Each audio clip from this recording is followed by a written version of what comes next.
The information that's contained in today's presentation is intended for informational purposes only and doesn't necessarily reflect the views or opinions of the University of Kentucky, Human Development Institute, or its individual employees. And while we make every attempt to provide accessible, accurate, and current information, no guarantees are made to that effect. So today our objectives are to review the 2023 Employer Seminar takeaways. You're going to hear about retain eligibility criteria, and we're going to talk about key strategies for stay at work or return to work. And so as I was reflecting upon all of the great subject matter experts that we had through our Employer Seminar series this year, I really just wanted to take a few minutes and kind of recap each one of those. We had some great takeaways, and I thought it was worth just kind of doing a little bit of a speed dating session, if you will, and highlighting those. So while I do a few other informational items, think about, what takeaways, if you had participated in other sessions throughout the year, that are still with you or that were very impactful for you. I know for me, many of you shared what you felt was really impactful as you left some of our Employer Seminar series earlier this year. And I know there were several that light bulbs went off for me as well. So if you're comfortable sharing those as we go through, please feel free to do so. So I do just want to remind everybody, and I usually do this very quickly as we conclude our Employer Seminar series every month, but I just wanted to talk about our Retain Kentucky eligibility criteria. And I'm excited to say that we've had a really successful year in helping a lot of people throughout Kentucky who are residents and who are either currently employed or have worked in the last 12 months and haven't applied for or received SSI or SSDI. And they have non-work-related injuries or illness. So our return to work coordinators have been very busy helping those individuals. Our intake team has done a great job of gathering information and enrolling those individuals to get them started in retained services. So there are lots of ways that people can come to us to learn more or to enroll, and they can call us, and the number's listed here, 859-562-3251. They can email us at retain@uky.edu. We have a website that we are that's currently getting some reboots, I guess, if you will, but information currently exists there as well at kyretain.org. And then our participant screener or QR code that they can scan. It asks them to respond to the eligibility questions. And then if they respond that they live in Kentucky, are either working or have worked in the last 12 months and have a non-work related illness or injury and have not applied for or are receiving SSI or SSDI, it then takes them into kind of a queue, if you will, where one of our intake coordinators then reaches out to them to begin the enrollment process.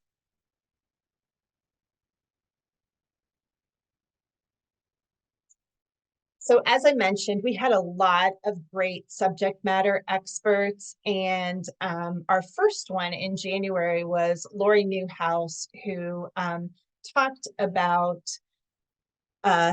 successful work strategies for absence management and disability leave. And she shared a lot of really great information. And when I went back and looked at that, one of the takeaways that she had for us was specific to intermittent leave. And I felt like I had a better grasp of intermittent leave after she was able to enlighten me, at least, and that it's used for individuals who have an injury, illness, or disability and those individuals that would benefit from using family medical leave, but maybe not in a continuous manner for, weeks at a time or a couple months at a time.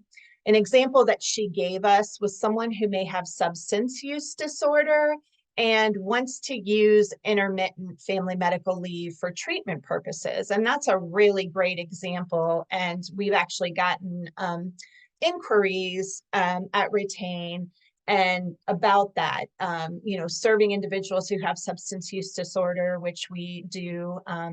They would be able to meet our eligibility criteria because that is an illness that would meet that eligibility criteria if they meet the other areas as well. And it's also a way that employers can support individuals who are in recovery. And that's really important for those individuals and for employers to be able to retain a valued worker. Lori also shared that employers should monitor family medical leave trends because it can be reflected of something that they may need to alter or modify in the workplace. And she gave us an example of an employer who was very proactive in supporting their workers. They were a food manufacturer and they had a spice room that workers who were in that section would rotate into. And they noticed a trend with some individuals who had respiratory issues like asthma or allergies, that they were taking time off and sometimes family medical leave after working in that spice room. And so they dug a little deeper and found that the spices were extremely aromatic and maybe even some considered them to be pungent and caused individuals with respiratory issues to have flare-ups following working in that environment. So one of the things they were able to explore was making changes to the environment as well as looking at accommodations for those individuals. So this is a great example. When we think of family medical leave, I think we think of the process for the individual, but it also can be a good way for the employer to reflect upon trends that they may be seeing and look at that as a continuous quality improvement opportunity for their organization. So I'm going to go ahead and we're going to look at our next month, which was February. And we were fortunate enough to have Holly Hendricks, who is the Field Services Director, lead us in our discussion. And she shared how OVR can help individuals in the stay at work and return to work arena and in their goals. And the takeaway from this discussion, one of them was that employers can also help workers by connecting them to the Office of Vocational Rehabilitation. If someone needs support to stay at work or return to work due to a disability or an illness or an injury. And I'm going to just stop here for a minute and back up. I apologize, Elizabeth. I just saw your information in the chat and you commented on the first example about the spice room and the impact on some workers. You felt that was insightful of the employer and you were impressed by the CQI measure. So yeah, absolutely. I was too. And it sounded like that employer was already very proactive in supporting their workers, but that just was another way that they were able to do that. But I thought it was important to really kind of highlight that for other employers to think about trends with family medical leave to be able to do that as well. So thank you for sharing that, Elizabeth. So back to OVR, it's a great partner for employers to assist in retaining valued workers, which is so critical now with the labor market and employers needing and relying upon those workers. The vocational rehabilitation program helps people with disabilities prepare for, enter, engage in, or advance in competitive employment opportunities, and also helps businesses and employers recruit, retain, and accommodate employees with disabilities. OVR customers are adults with disabilities, youth and students with disabilities, and businesses and employers. And I did put the central office contact information as well as the link to the website in the chat. So that's there for anybody who may be interested. And all of our employer seminar series are at our Retain Kentucky Media site. And so if there's something that you're interested in going back and reviewing again, I would, tell you to look there, and I'm going to put that information in the chat here as well. So in March, we had the opportunity to spend some time with HDI's Division Director, Christina Espinosa, and Retain's Senior Job Analyst, Michelle Lauer, who shared their expertise on assistive technology. And one of the things they highlighted was that while we may think of assistive technology specific to technology in the workplace, it really also extends and really can start with that successful transition from home to work in somebody's home. So assistive technology may be a static standing mat, cue cards, or natural supports like a coworker who may be providing that support or cueing for that worker. Michelle and Christina outlined multiple options for someone to be successful at work with assistive technology support. And there are many apps that they shared as well. And oftentimes those are free apps that people can use for assistive technology to be successful in the workplace. So again, check out this webinar as well as all of our other webinars on our Retain Kentucky Media site. So in April, and the year's flying by in this webinar, just like I think it feels like to most of us that it flew by as well. But Nancy Kelly was our subject matter expert, and she is the Return to Work Case Manager Coordinator for Averett. And she led our discussion and shared some really innovative ways as to how they promote stay at work and return to work in their organization by partnering with nonprofit organizations who have work within an employee's healthcare provider documented capacities. And that individual works at that charitable organization until such time that they can return to work at Averett. Nancy spent some time in April outlining how valuable this has been to their employees and their organization. And it also allows them to be able to support community organizations while the individual is recovering from an illness or injury. And one of the things that Nancy has shared that oftentimes those individuals, and she did highlight one individual in particular that actually continued on to work at the senior center in his local community, even after he returned to work. And then I think within a year or two, he actually retired, but he still continues to volunteer at the senior center.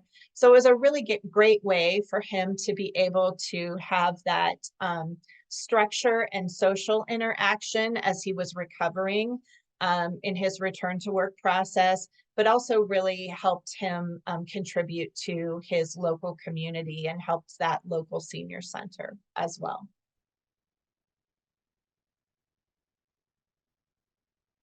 So in May, we were joined by Heather Root and Brandon Williams from the University of Kentucky's ADA Compliance Office. And they spoke about successfully navigating the job accommodation process.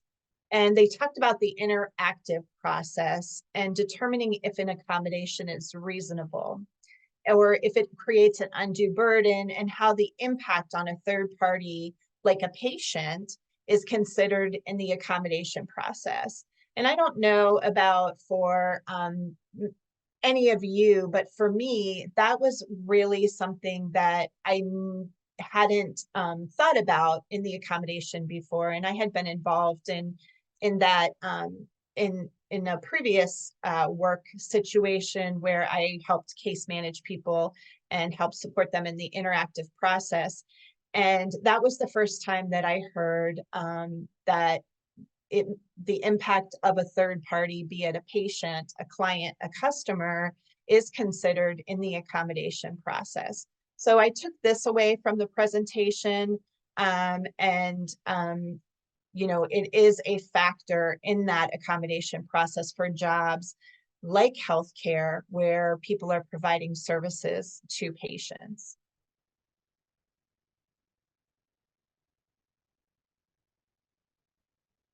So in June, we had Dr. Nicholas Wright, who is HDI's Director of Diversity, Equity, and Inclusion, join us. And he shared inclusive strategies in the workplace. And one of the things that he shared is HDI's statement that is used on all job postings and descriptions. And we share this with other organizations to promote DEI right from the start. And I don't know if any of you had the opportunity to join us in September for the Inclusive Workforce Summit in our partnership with the Kentucky Chamber.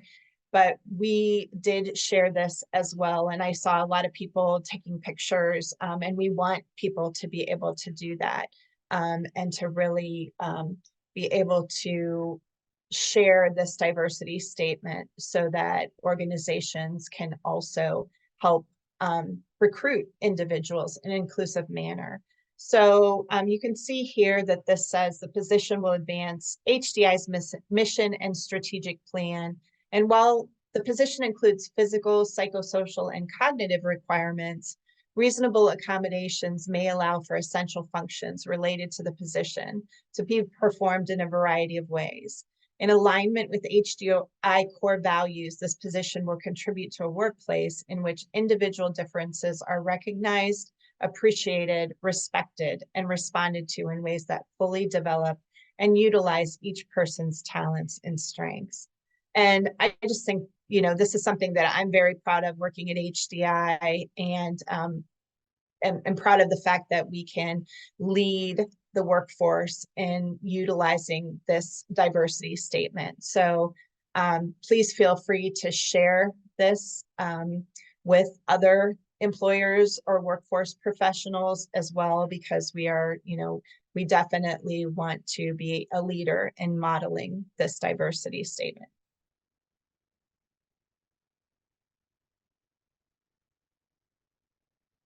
So in July, I talked about ways to develop bench strength, and this is an organization's way to look at upcoming openings that they may have and to be prepared to have someone on the bench, so to speak, to fill that role. We looked at succession planning, but I shared that an organization should look at their workers and where they are in their career goals and perform what I term progression planning to meet that worker's needs. This can be done by information that may be gathered in stay interviews, and bench strength can also be developed through internships or leadership programs or mentoring programs. When you have someone who you want to ensure to remain a valued employee, these are ways that you can do so and also fill the need of your organization's needs in filling other roles as the employee progresses in their career. So hopefully that was a takeaway if you were able to join that that you heard as well. And like I said, this is a little bit of like speed dating, but we're going to move right along here and look at our employer seminar series from August, where Steve Thompson, who is a renowned safety professional nationally, joined us and shared his expertise on safety in the workplace and how everyone has a role in workplace safety. And that was one of the first questions that we asked him. And one of the key takeaways that he shared was that workplace safety encompasses both physical and mental well-being. And that's a question that we often get asked at Retain as well. You know, can someone with a mental health diagnosis be eligible based on that diagnosis? And absolutely they can. And, you know, we're all looking at ways to support ourselves and workers in the workplace with mental well-being. And employers can promote this, per Steve, through access to counseling services. Oftentimes, employee assistance programs will give 5 free sessions annually. So that's one way that an employer can help with mental health safety in the workplace. Promoting that work-life balance is important as well. for an employer to be able to support an individual, and creating an open and supportive environment that employees need and that employers need to be quick to react to when providing mental health care. And I think that was a big takeaway that Steve had. We need to be quick in our response, just like if somebody was physically injured, we would act quickly. We need to do the same if somebody has a mental health need as well. So I thought that was really an important takeaway that I had when listening to Steve back in August. So September was a great follow-up to August, and we had a conversation with Dr. Phil Rumroll as our subject matter expert, and we focused on talking about how we can use universal design strategies to promote quality employment for workers with mental health diagnosis. And Dr. Rumroll shared the definition of universal design in that it's usable to the broadest array of people, and that there's a broad set of strategies around the design of spaces, places, products, and policies, and that the use of universal design from the development may eliminate the need for accommodations or retrofitting of jobs and work tasks. So there were several takeaways in Dr. Rumroll's presentation as well, but one of the ones that I wanted to highlight today was the Universal Design Principle 3, which is simple and intuitive. And Dr. Rumroll shared that communication for people needs to be clear.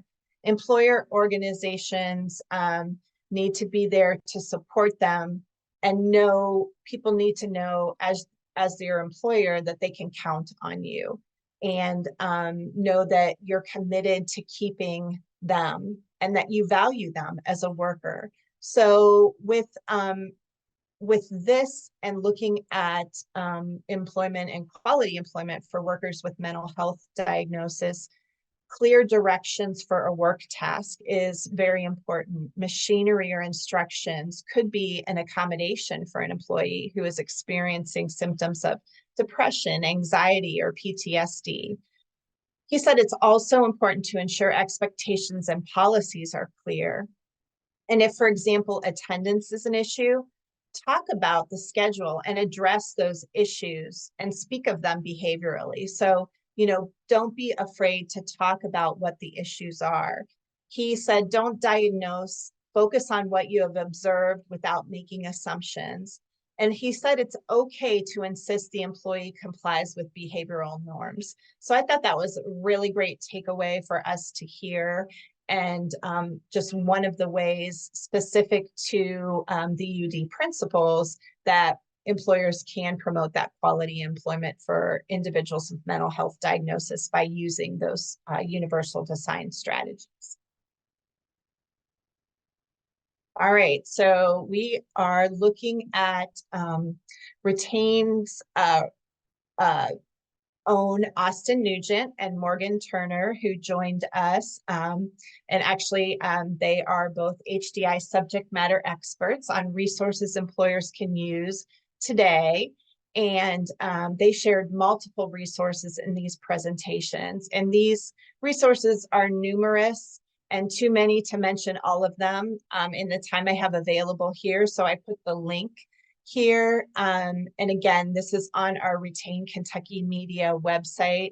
But I think one of the takeaways that I had is there are so many resources available that employers are able to use. And it's just a matter of kind of helping point people in the right direction sometimes. And so this was very helpful for me to know that there are multiple resources that are available and are easy to be able to share with employers and employees who need them as well.